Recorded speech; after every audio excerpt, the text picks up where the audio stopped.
Hello, gay men. Welcome to Coming Inside Out. I'm your host, Brian Janes, along with, Mark Dembo. good to see you. You too. How are you today, Brian? I'm good, thank you. Your background looks different. Yes, very, very astute. Yeah, I am coming to you today from my new apartment. Still in the process of moving in. It's a gradual process over a couple of weeks, but I am here in the start of what will be my new home office and guest room. So I'm very excited about that. It's been certainly an interesting time and yeah, getting acclimated and thinking about, geez, what's it going to be like living on my own for the first time in well over 30 years. Yes. Yeah.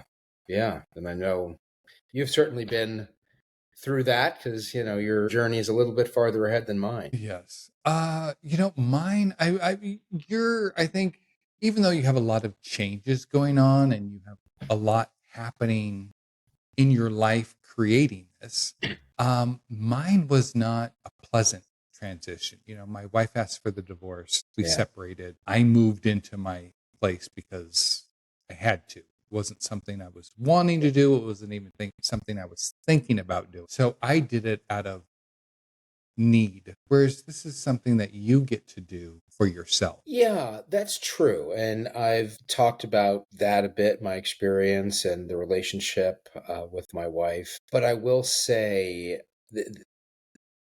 there's one of the things I've learned a lot in this process. There are so many emotions. Yes.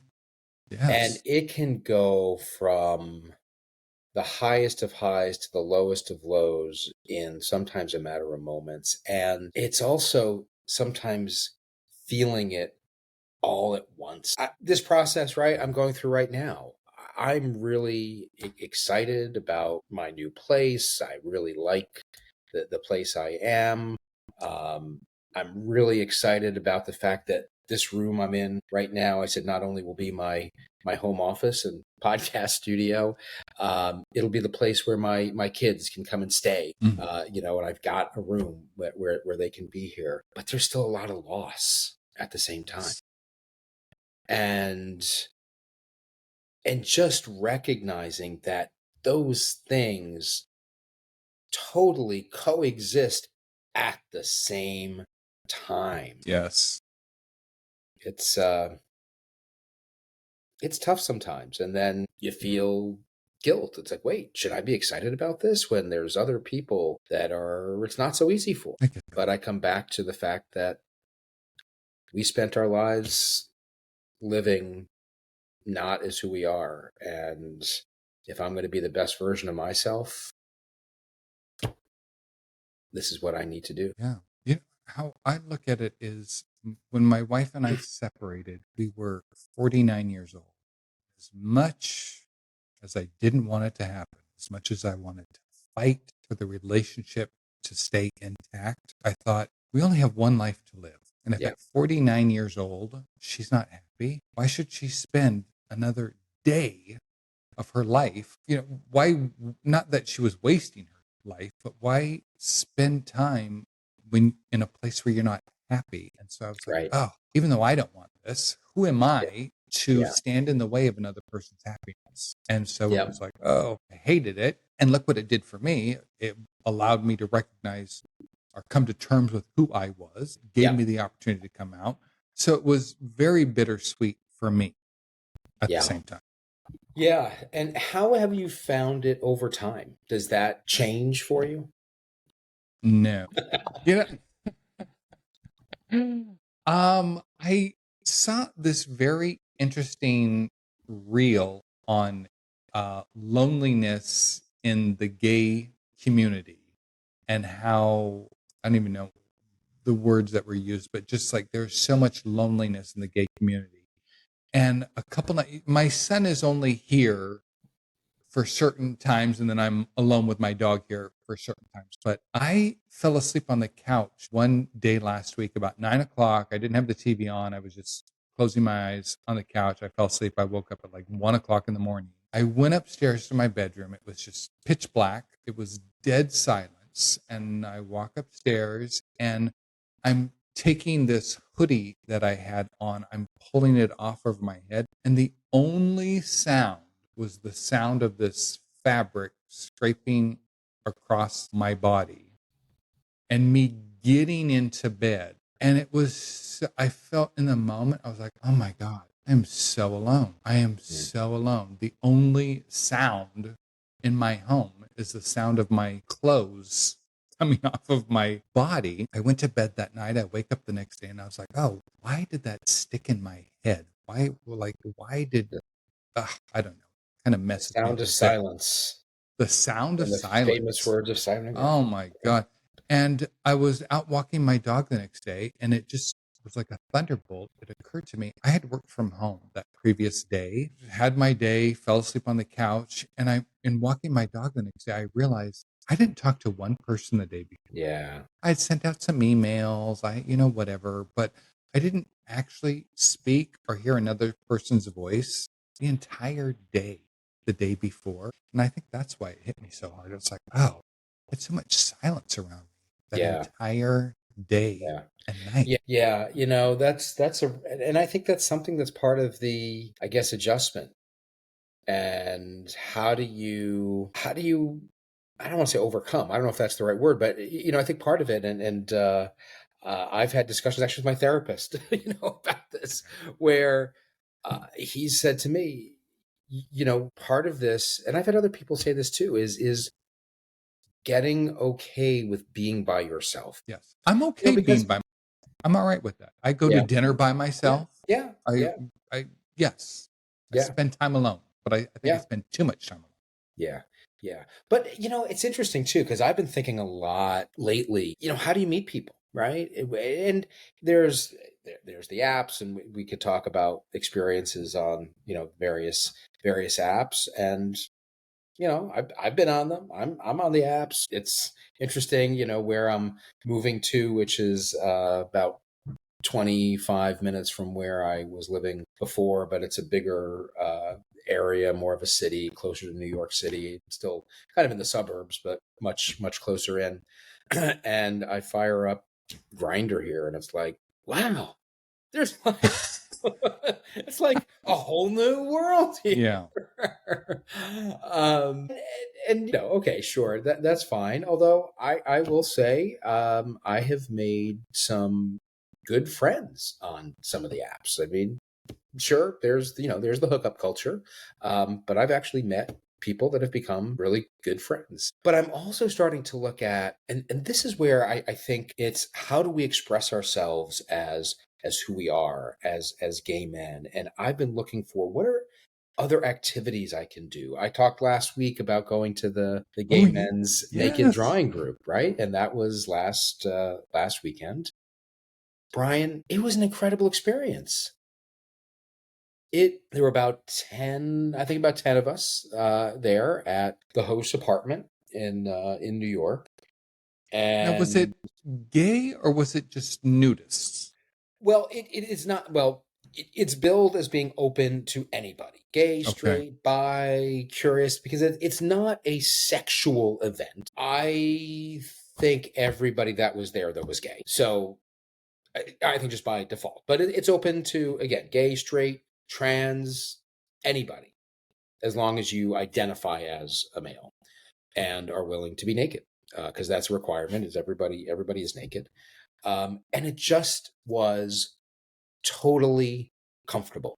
It did not feel awkward, and all a variety of ages, body types. It was fun. It was liberating. And coming out of there, as we were leaving, a couple of the other guys that were there, we were walking. I was going back to my car. They were walking to where they were going. We struck up a conversation. A couple of us exchanged numbers, and we're talking about getting together. I was like, what a great way to actually meet people and get to Yes. know people and be able to explore. And again, it doesn't always have to be about, oh, I'm gonna, hook up with somebody, but it's about meeting other guys. It was incredible. All right. Very nice. I have looked into different things. I mean, I'm in Los Angeles, California. You think there would be just like 100 different groups for me to join? I looked for a gay men's golf group. Mm-hmm. Didn't find that. I looked for gay Really? men's tennis. I couldn't find that. I did Really? find softball, which I'd be willing to play softball, but I'm in a suburb outside of LA, and it's like 45 minutes away is where this team meets to practice. But I thought I would do softball or something, some sport, but Yeah. they haven't been as easy to find as I Yeah. thought they would be. Yeah. Have you got on like meetup.com? I did. I did a couple meetups, but just not people that I vibe with. So I have my gay dads group, which Yep. is really my gay friends group. I Yep. haven't met other gay men outside of that group that I've hung out. Yeah. I'd put it out to our listeners because I think that is part of the challenge, right? How do you meet people? How do you build community? And I don't know that there's one way to do it. I'd love to hear from some of our listeners at cominginsideout@gmail.com. Write in. Let us know, how are you meeting people? How do you meet Yeah. people? How have you met people? I saw this post and this resonated with me because of where I'm at right now, but it says, is the reason why so many of us are single and lonely today because we are looking for 90s love in a 2025 hookup culture. That's me. I fell in love with my wife in 1990. I mean, and that was the love of my life. I don't know, Mm-hmm. soulmate, I don't know, but we had this connection like no other. And I want to find a connection with somebody, Yeah. but what I'm finding is a hookup culture and not a connection. And Mm-hmm. I'm not, I mean, a hookup culture is just not for me. Yeah. So what do you think? Do you think that's true? 90s love and you're looking for 90s love in a 2025 hookup? Wow.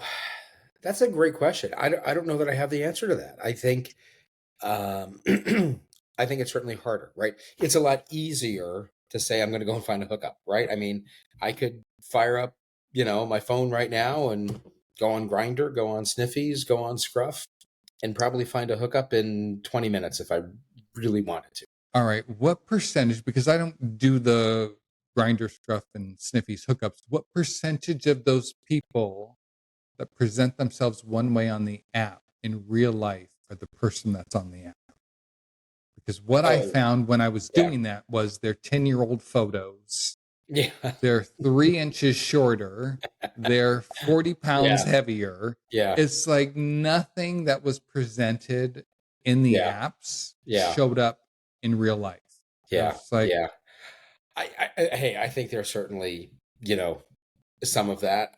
Listen, honestly, my experience, maybe I've just been really lucky, has not been that way. Although, again, but I approach it if I'm on the apps. I mean, look, I mean, there's something, sometimes the first thing you see, somebody you go on the app and the first communication is a dick pic.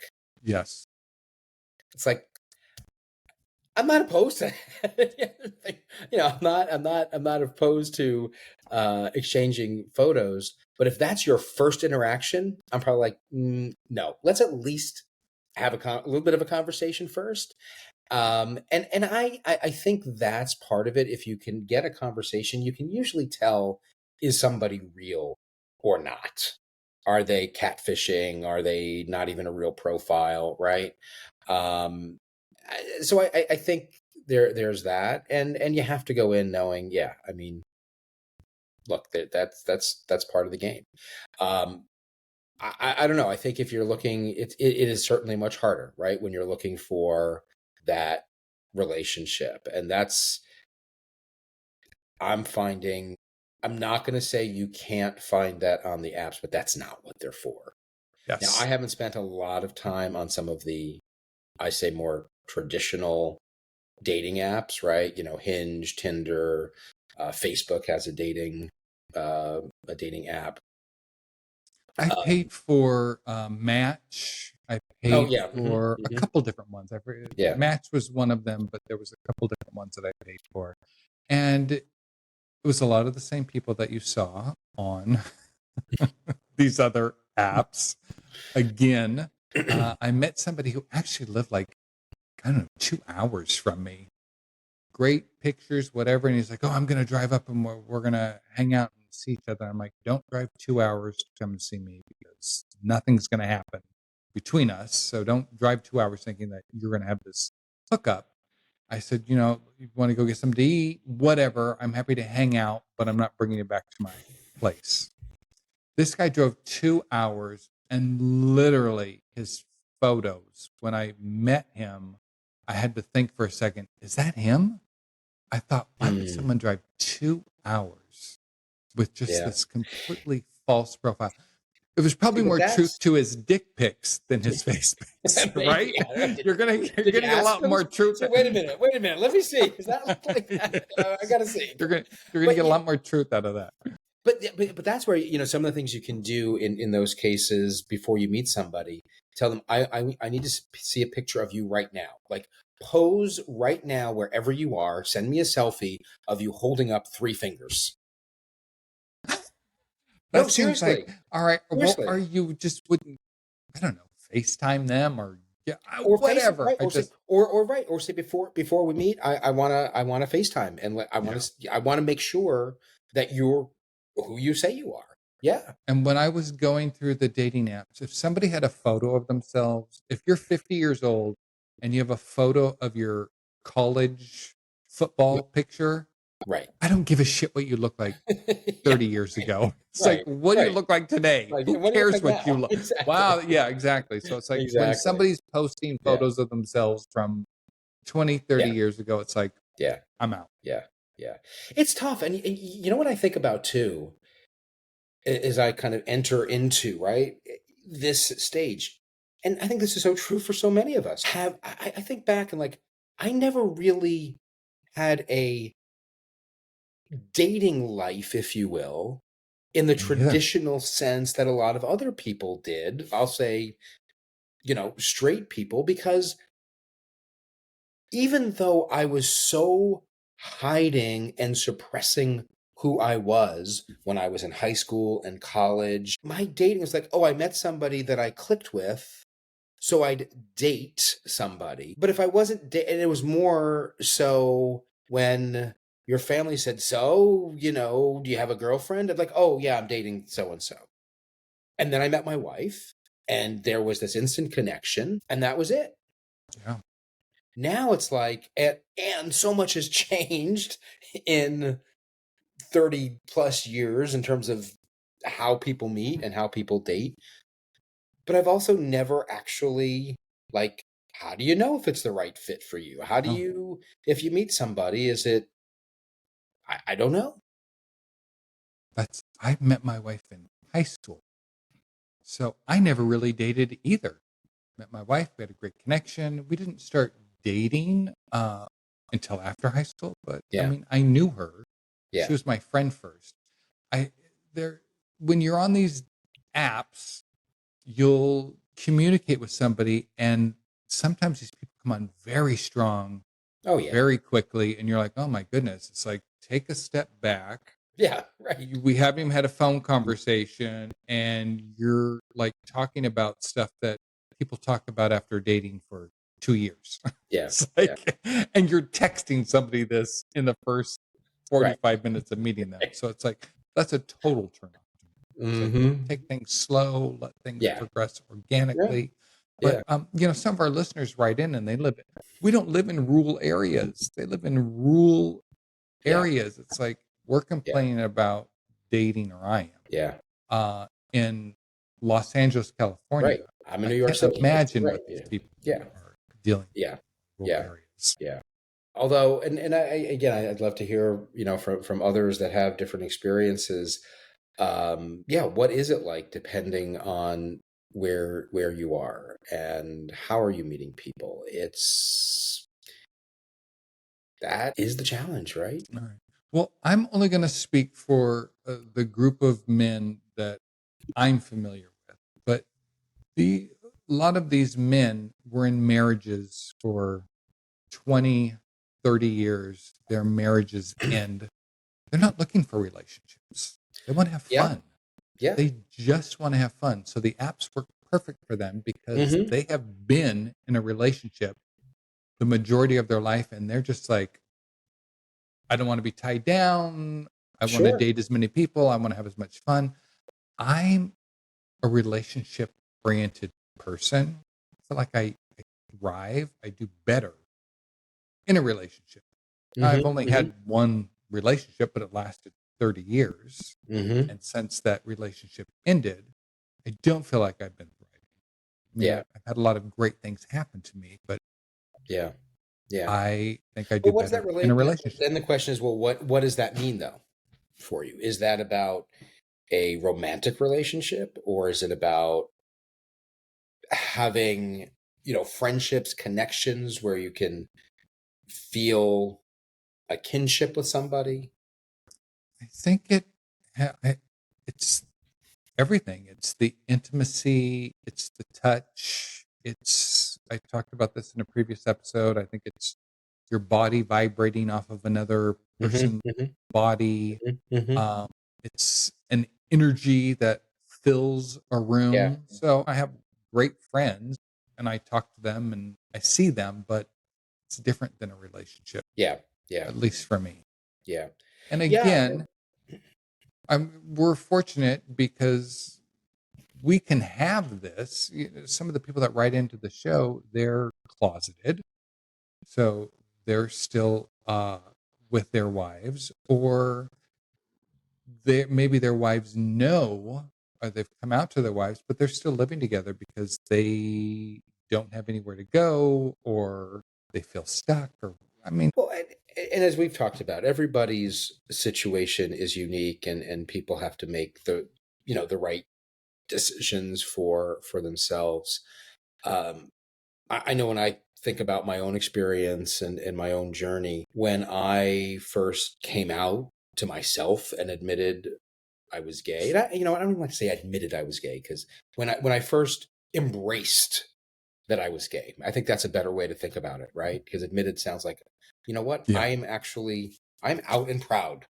yes, So when I embraced and allowed myself to embrace who I am, um, I had a period, you'll call it your gay adolescence, right? Once I was out, and I knew at that point I was not, and again, this was for me, I was not going to live a secret life. yes, I didn't want to do that to my wife and the people I cared about. I wasn't going to do it to myself, because I also started to realize, and once I did come out and we went down a path of, okay, let's open up the marriage. You know what? I had a time of, again, I'll call it my gay adolescence. It was about, I want to make up for lost time, yeah, and get out there and be with men and experience what I hadn't. But it also pretty quickly became clear to me that I want more than that. I yes. do And want, and 45 minutes of whatever, and yeah, that's it. yeah. I mean, listen, I'm not gonna lie, you know, yeah, that can be fun. It can be fun. Um, I en- I enjoy sex, so I'm not gonna say that I don't want that, but I want more than that. And that is where I realized, wait a minute, I can't live my life fully as who I am if that's all there is. Yes. Um, and for me, again, speaking to my own experience, I don't know what that will look like in the future. Will it be to, what kind of relationship it will be? But what I do know is I want that opportunity to be able to pursue that, to experience that. Yes, I totally get that. Yeah. For myself, and I shared this before, I had to heal who I was, and I had Hmm. to find out who I Yeah. was. I was somebody Yeah. else for 40 some years. I can't just say, "Oh, I'm this person" instead, and just go running with Yeah. that. I was like, "Okay, if this is who I am, who the fuck am I? Yeah. Because I don't know this person. We haven't met. So So it's like, how are you different now? What's the Brian of today oh, versus well, the I had to Brian go through a before? lot of therapy to figure out who I was and what I liked because I had conditioned myself for 40 years to being somebody else. I think in one of our first episodes, we talked about when you recognize when you started either getting pushed into the closet, crawling into the closet, however you made your way into the closet. But I think I've shared this before. I feel things so deeply. Um, I don't have room in my life for superficial, and I'm still discovering who I am. I mean, every day Yeah. I'm coming to terms with things are just, I think, for me, they continue to unravel. I think it makes complete sense. It is. It's an ongoing discovery. It's not, and we talked about this in a previous episode. Was it? I think in last week's episode, or maybe it was 2 weeks ago. I can't remember. But we talked about the idea that you're always coming out, right? I mean, even as I'm publicly out, you're still coming out. You meet new people. We're still always discovering ourselves. So yes, we talked about this, and I'm going to share something with you that I just saw the other day, and it was a post I saw about Ricky Martin. And as soon as I saw the Ricky Martin post, I thought, you know what? You and I and our community talk about you're always coming out. It's something that's going to happen to you in different situations, different circumstances. This is one thing a celebrity has that we don't have. You come out as gay as a celebrity, and you don't have the rest of your life where you're constantly coming out or choosing when to or when not to. It's like you are out. That's kind of a But Brian, freedom that they Brian, have. we're the stars of the Coming Inside Out podcast. What do you mean we're not celebrities? Come on.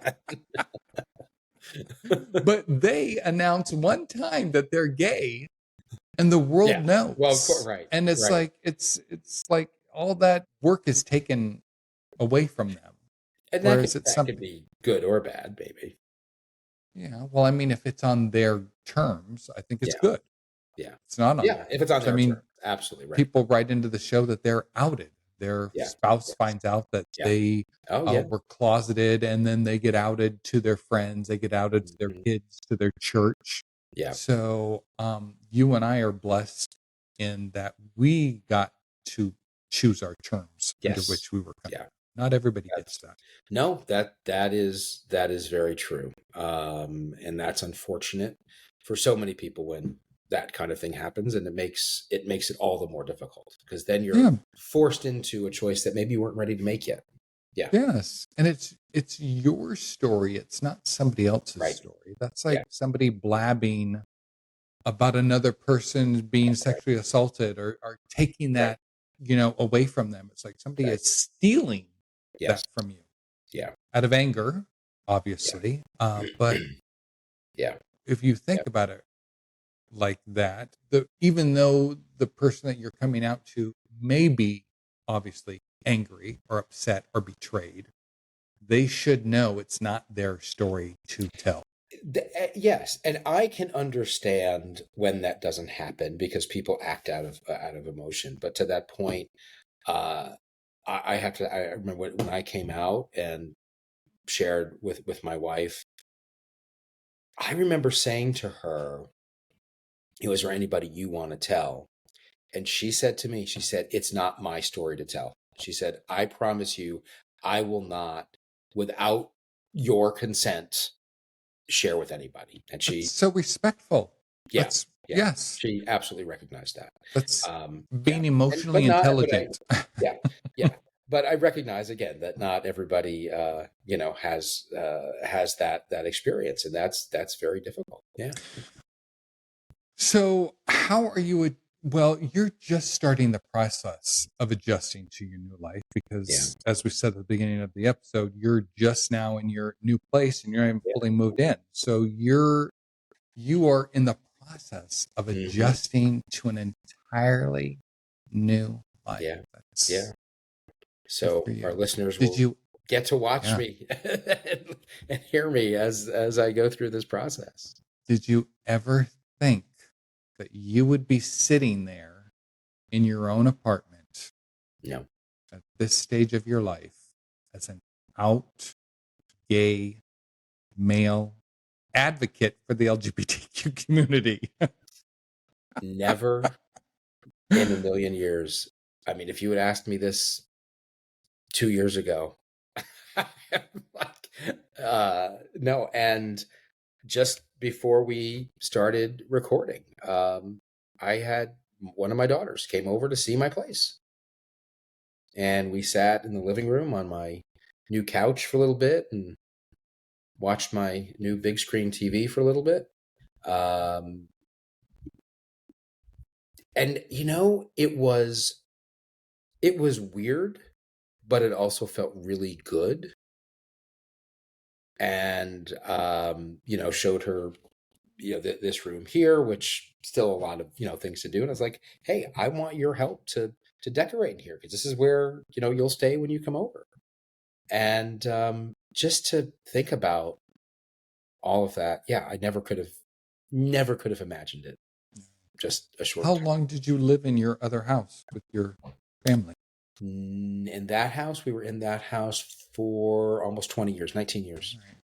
Yeah. Huge. Yeah, So for your it's kids, basically this like the house where my kids grew up. I mean, we moved into that house when my oldest was 6 and our youngest was 3. big changes. Yeah, yeah. Something I wrote down: the pain of living in the closet and the pain of coming out. Those maybe what some people don't realize, or maybe what they are realizing now, is we live a life in the closet that has a lot of pain, a lot of shame, a lot of guilt attached to it. When you come out, you may shed the pain of living in the closet, but there's a lot of new pain Yeah, of yeah. living your new life outside of the closet. Hmm. So, and I read something that said, when something happens in your life, it doesn't always have to be painful. Growth doesn't have to be painful. Sometimes growth is like blissful, it doesn't Yeah, have to be filled with pain. yeah. But for me, and again, I'm only speaking for myself when I say this, and it may be my mindset, but I had the pain of the closet, and then I had the pain associated with coming out of the Hmm. closet. I think a Hmm. lot of the listeners, we had someone write into us the other day. He asked us not to share his email on the show, but he came out and his life just was filled with pain. So Yeah. I think we need to speak to that. And, you and I actually spoke to one of the listeners a couple of weeks ago Hmm. Hmm. that is in a tremendous amount of pain. And Yeah. he's been out for about 2 years also. Hmm. So it's Hmm. like, oh, these people are not alone. This is Yeah. something that, Yeah. is a Yeah. lot of us are experiencing. Yeah. I guess I could get really philosophical here, on this. In life, there is pain. In life, there is suffering. Those are the words of the Buddha. It's about what we attach to it. Again, I get really philosophical here. But in many ways, I don't know, is it you're trading one pain for another? Um, it's the when you're living in the closet, I think it's the internal pain, right? It's what you're denying yourself. When you come out, in many ways, it can feel like the pain we are inflicting on others because of our coming out and the impact of our coming out on others in our lives. And I think this is a big part of the reason why, look, it can be hard for anybody coming out at any stage in their life. And while it's easier for younger people coming out today than it was when we were in our teens or early 20s, when a lot of people come out, it can still be really difficult. But here we are, 20, 25, 30 years into our lives, with families, with kids. I don't mean to say our pain is greater, but there can be more impact on other people. And I know for myself, I think that is a lot of the pain that has come through this process is the knowing that it's causing other people pain and the guilt that comes along with that. I have really come to believe too that sometimes the only way from where we are now to where we are on the other side, if there's ever an other side, right? It's always ongoing, but is through.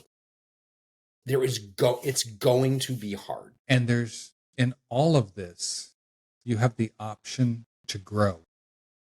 Some people experience pain and loss, Yeah. and they become angry, they become Yeah. shut down, they utilize drugs to cope. Yep. And on the other side of that, there's people that sit in the pain and are like, oh my goodness, what can I learn from this? How can I make me a better person? Yeah. What can I do to heal from this? And they take a soulful journey out. Yeah. That soulful journey, for some of us, is Yeah. a very long journey. I don't know why it is so long, but you know, I'm night and day from who I was because I've learned so much about myself. I've taken the time to sit in my pain, to learn from it. So, you know, yeah. I couldn't agree more. I couldn't agree more. And, you know, for all the pain that I've had on my journey, that I definitely feel, I know that I am a better person. And I don't want to say despite the pain. I think you learn a lot about yourself. And sure, it would be great if we didn't have to go through that. But is there, I mean, sure, there's always another choice. There's always another choice, and you can continue to live as you've lived. That carries with it a whole other area of pain, denial. But Which is what we were living before. Right. That's what we were living before. But I know, but right, I'm a better person. I can have a better relationship with my kids, with friends, with people around me, even with my wife, because I'm true to who I am. My ex and I do not speak about my sexuality, and that may be on me. It may be that I'm avoiding it. It may be that we're both avoiding it. I don't know, but we don't have conversations about it. We were divorced before I came out. So did you divorce because of your sexuality, or was it from other? No, we divorced because my wife outgrew me. She was a much better person than I was. So, but do you think on some level, though, you say she outgrew you, and I know it's like, but did she outgrow you because you were not being your true, authentic, whole self 100%. in the marriage?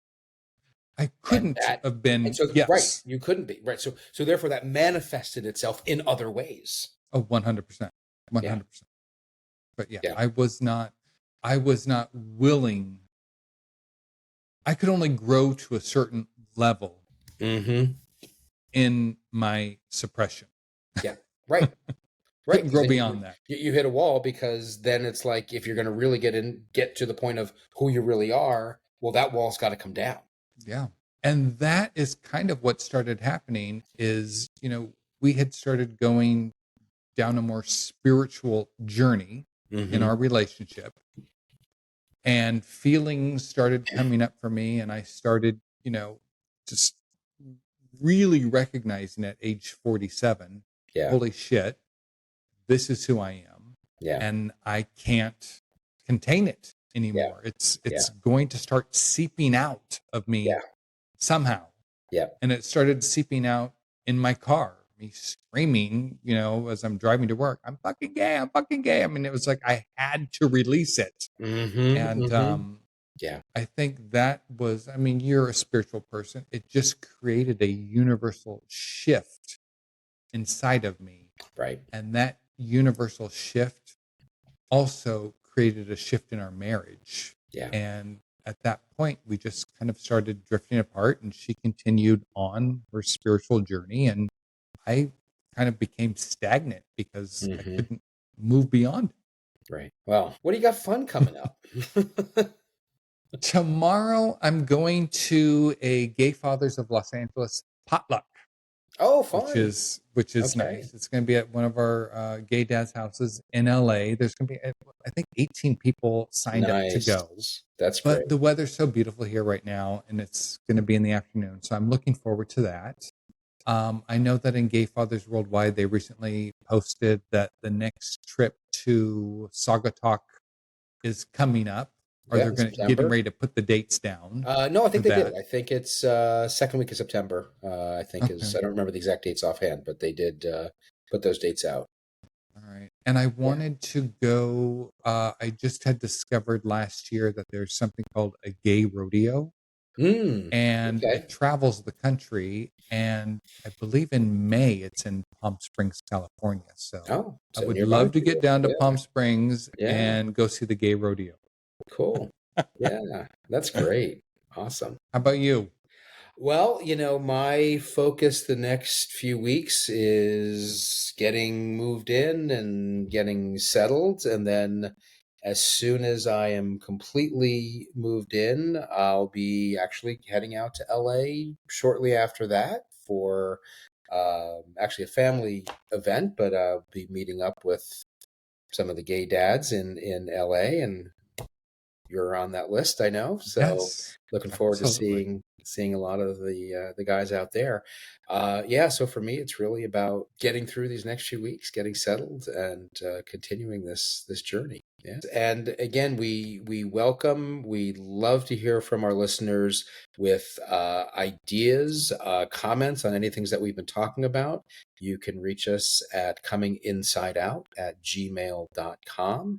And we do appreciate all the great feedback and those who are writing in. Keep it coming. We want to make this Yeah. for you. And real quick before we go, we did have a couple people write in, and I don't know if it's real or if it was just joke emails or whatever, but someone had asked about cross dressing. I know nothing about cross dressing. If somebody wants to write in and tell us about cross dressing, and then someone else asked about toys. I don't Oh, have any toys. I don't use toys. that could So be if a fun somebody topic. wants to write in and tell us about toys, they can do that also. We could have some fun All with right. that. All right. Thank Yeah. you so much. All right. All See right. you soon.